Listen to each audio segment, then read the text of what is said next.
फवाद चौधरी साहब को बैठ चुके हैं और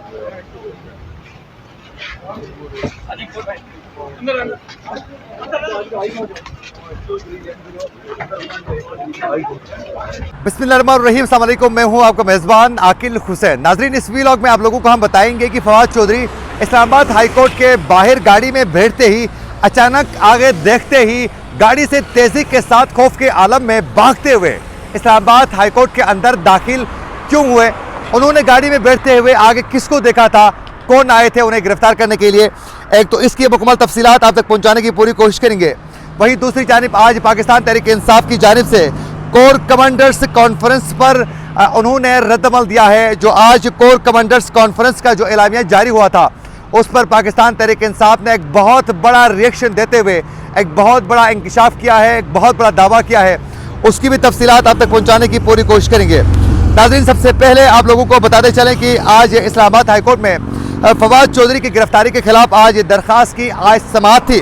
और जस्टिस मियां गुल हसन औरंगजेब ने फवाद चौधरी को बाकायदा अदालत में पेश करने का हुक्म दिया था और अदालत के हुक्म पर आज ये पुलिस ने बाकायदा फवाद चौधरी को अदालत में पेश किया और अदालत में पेश होते ही इस्लामाबाद हाई कोर्ट ने पाकिस्तान तहरीक इंसाफ के चेयरमैन इमरान खान को 3 MPO के तहत फवाद चौधरी को उनकी गिरफ्तारी को कलअदम करार देते हुए उन्हें अदालत ने रिहाई का हुक्म दे दिया था। और रिहाई के हुक्म से पहले नाजरीन आप लोगों को बताते चलें कि जब फवाद चौधरी को अदालत में पेश किया जा रहा था तो फवाद चौधरी के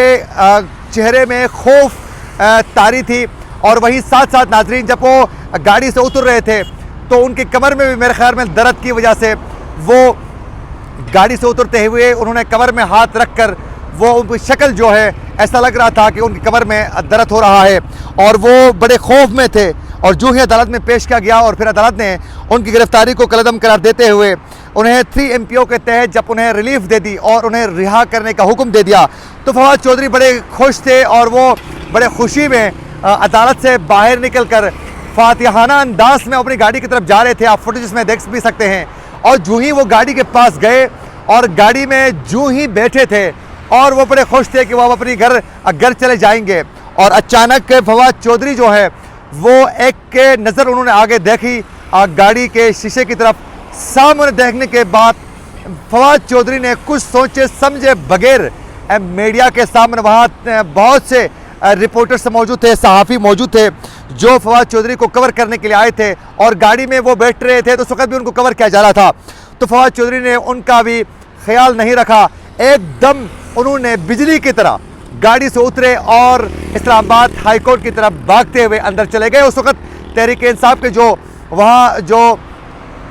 वकला थे उन्होंने कहा कि फवाद चौधरी को कि आप आराम से अंदर दाखिल हो जाएं, कोई भी आपके पीछे नहीं है, आराम से जाएं। तो उस वक्त फवाद चौधरी की सांस काफ़ी फूलने की वजह से उनकी तबीयत भी नासास हो गई थी और ये पुलिस जो वकला थे उनकी जानिब से कहा जा रहा था कि इनको चक्कर आ रहे हैं, लेकिन खैर चक्कर नहीं आए और वो अदालत के अंदर दाखिल हुए। और जब तक मैं ये व्लॉग रिकॉर्ड कर रहा हूँ इस वक्त तक फवाद चौधरी जो हैं वो इस्लामाबाद हाई कोर्ट के अंदर ही हैं और कब वहाँ से पुलिस उनको दोबारा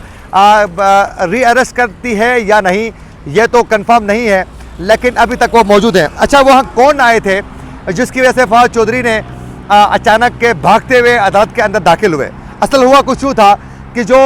पुलिस एहलकार उनको लेकर आए थे गिरफ्तार करके वो अदालत के बाहर ही मौजूद थे। उसके अलावा कुछ और पुलिस एहलकार भी थे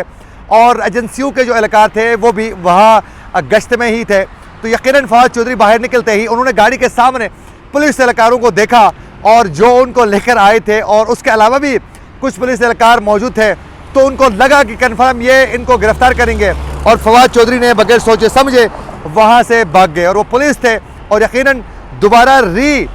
उनको अरेस्ट का भी कहानी बन सकती थी, लेकिन फवाद चौधरी अदालत के अंदर दाखिल हो चुके हैं। लेकिन अगर उनको गिरफ्तार करना है तो किसी वक्त भी किया जा सकता है। और नाजरीन, आज पाकिस्तान तहरीक इंसाफ की जानिब से कोर कमांडर्स कॉन्फ्रेंस का जो एलामिया सामने आ चुका था उस पर तहरीक इंसाफ ने अपना रद्दमल दे दिया है और कोर कमांडर्स के इजलास के बाद जो कॉन्फ्रेंस हुई थी उसमें जो एलामिया जारी किया गया था उसमें तहरीक इंसाफ के कारकुनों की जानिब से जो फौजी तनसीबात को जो नुकसान पहुँचाया गया है उस हवाले से बात करते हुए सख्त उनके खिलाफ कार्रवाई की बाकायदा एक प्लान जो है वो तैयार करके बताया गया था उस पर तहरीक इंसाफ ने रद्दमल देते हुए कहा है कि हम बरमला ये ऐलान करते हैं कि हमारे पास किसी भी आज़ादाना तहकीक और इंक्वायरी में पेश करने के लिए काफ़ी मवाद जो हैं वो मौजूद है। इन सबूतों से ये साबित होता है कि जलाओ गिराओ और बाज़ मकामात पर फायरिंग वगैरह भी एजेंसियों के एहलकारों ने करवाया है और बाकायदा वो मुलविस थे। यानी तहरीक इंसाफ ने अपने इस रद्दमल में डिटेलन बताया है कि बाकायदा तहरीक इंसाफ को बदनाम करने के लिए, तहरीक इंसाफ के ख़िलाफ़ कार्रवाई करने के लिए, उन्हें कलअदम करने की कोशिश करने के लिए और पाकिस्तान तहरीक इंसाफ के चेयरमैन इमरान खान को दोबारा गिरफ्तार करने के लिए ये एजेंसियों की एक चाल है और बाकायदा इसमें एजेंसियों के एहलकार मुलविस हैं और उन्होंने ख़ुद जो हैं मुख्तलिफ फ़ौजी तनसीबात पर उन्होंने जो जलाओ गिराओ के जो चीज़ें की हैं वो एजेंसियों ने ही करवाया है। और तहरीक इंसाफ के चेयरमैन इमरान खान ने भी अब से कुछ देर पहले फवाद चौधरी की गिरफ्तारी पर भी रद्दमल दे चुके हैं और उन्होंने कहा है कि बाकायदा तहरीक इंसाफ के ख़िलाफ़ एक प्लान के तहत उन्हें बदनाम करने की कोशिश की जा रही है। हालांकि तहरीक इंसाफ ये तमाम चीज़ों से ख़ुद को पाक रखने की और तमाम तर जो शिदत पसंद कार्रवाइयाँ हैं उनसे दूर रखने की कोशिश कर रही है। इसी के साथ अपने मेज़बान आकिल हुसैन को दीजिए इजाज़त। अल्लाह निगहबान।